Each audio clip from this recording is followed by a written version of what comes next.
situation in Cabinda and my involvement politically there and the dangers that were there and are still there, I should be granted political asylum. They came to my house this fateful day, early in September, to look for me. And I had gone out, and when I was coming, my neighbors told me, P, they've come looking for you this time around.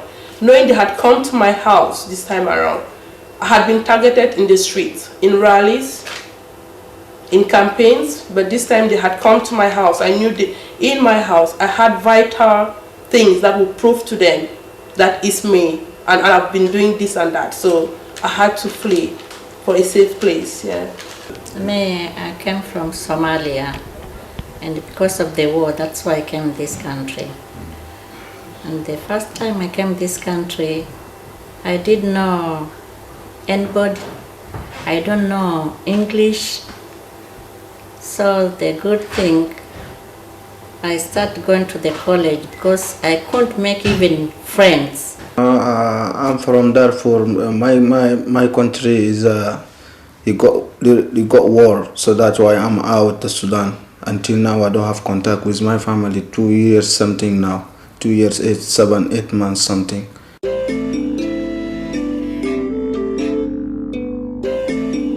I need the support in this country. I'm a asylum seeker, so there is no way I can go. So that's why I'm a asylum seeker. So that's the life in the UK for the asylum. It's too hard.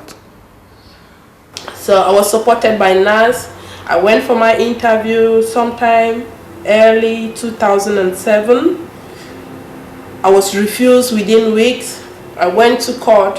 I was refused within days, and that's when I became destitute. Full-time destitute, really full-time destitute, because at this point in time, I didn't know where to turn to. At the moment, when your case is rejected, you're not allowed to work, and you don't receive any support, any benefit. You are left on your own, and if you don't have anyone, it's a very dangerous situation, very difficult situation.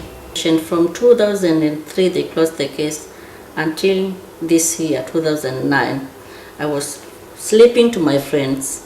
Sometimes I get people with the kids.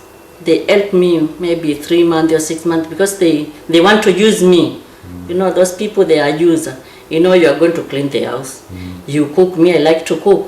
I have to cook for them, to prepare, go bring the kids to school. Good. The end of the day, the kids, they say, Auntie, you are not going to sleep there. Today you sleep there. You can't say no.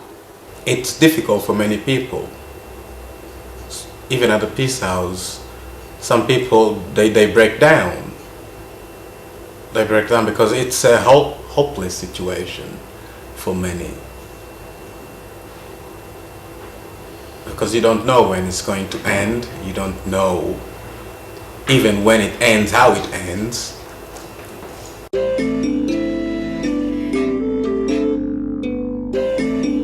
You see them smiling, you see them playing, you see them carrying other activities. But internally, when they sit down and face themselves, they don't sleep, they don't eat. The only thing they do is drinking and smoking. And could sit down all night sleepless, only thinking about what happened to them and right now the situation, when it's gonna change. I was still going to sign in Solihull because I had to be signing every week in Solihull. Though my accommodation was stopped, my support was stopped by NAS, but I still had to go and sign with them. Because of situation, I was not living one place. If I got my friend asleep there 2 days, he say, you know what, I can't keeping you here for 7 days, more than 7 days. You have to find somewhere to go.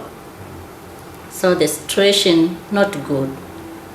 First, you don't know English well. You are not working. You can't go to school. You can't get somewhere to sleep. So it make you too much stress. Because you don't know where you are going to start. Even you are sick, you have nobody to take care of you, because in this country I'm alone. There are many people like in my situation. I cannot go back for fear of of whatever could happen if I go back, and I'm not allowed to stay. So I'm in a limbo. I don't have any rights here, and I don't know where to go. So once we recognize the situation, then there must be a way to deal with us. Well, actually, I feel good. I feel good. That's good.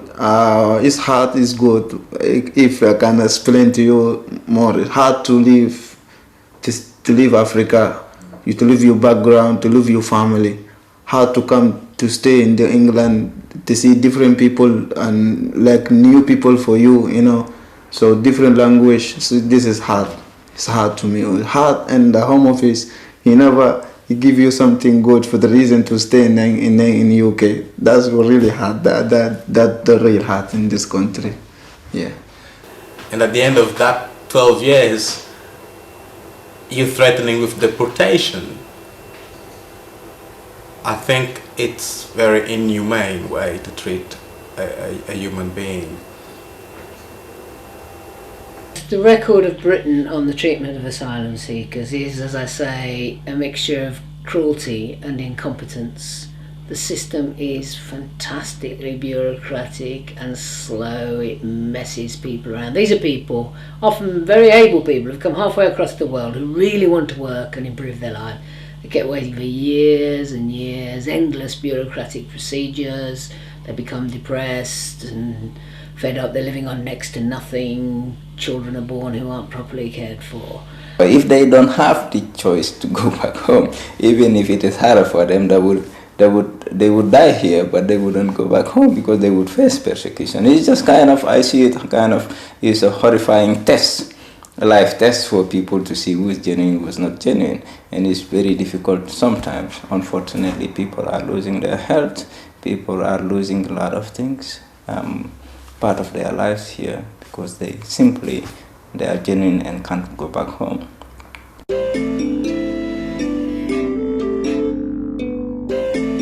Well, years ago now, I had more and more people coming to the Advice Bureau who'd gone through the process, being refused, and then all financial support cut off, and not allowed to work, completely destitute, hungry, nowhere to live.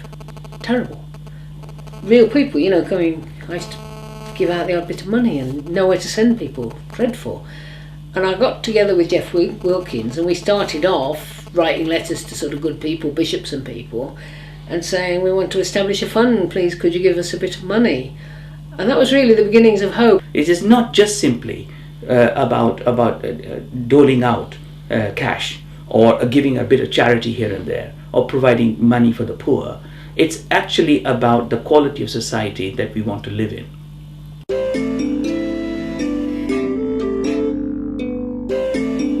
I went refugee council, then I get Omami. He's the first time I meet him there, and he's the one who was trying to help me to show what to do. Second, from there I went to Red Cross. Red Cross, they sent me to house, they call it house helping, I don't know.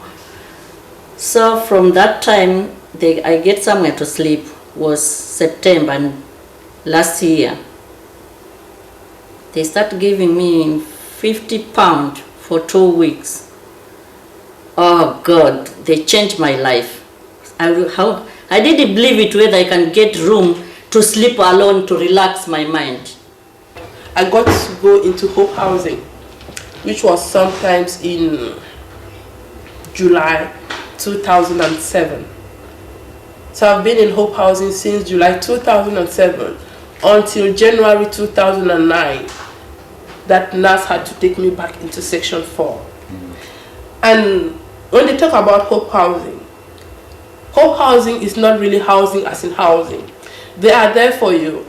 They are there to see what are you doing next, what is happening with your Section 4. They kind of signpost to you. Now I got the fresh cream, so the fresh cream, the Home Office accepted, because the Hope House, he said to him, this man, excuse me, he said to him, this man, you have a problem, you have chest infection, he go out in the hospital, it's a bad chest, so he write this, and the Hope House, he sent it for the Home Office accepted after that 2 weeks, so he bring the paper for me now.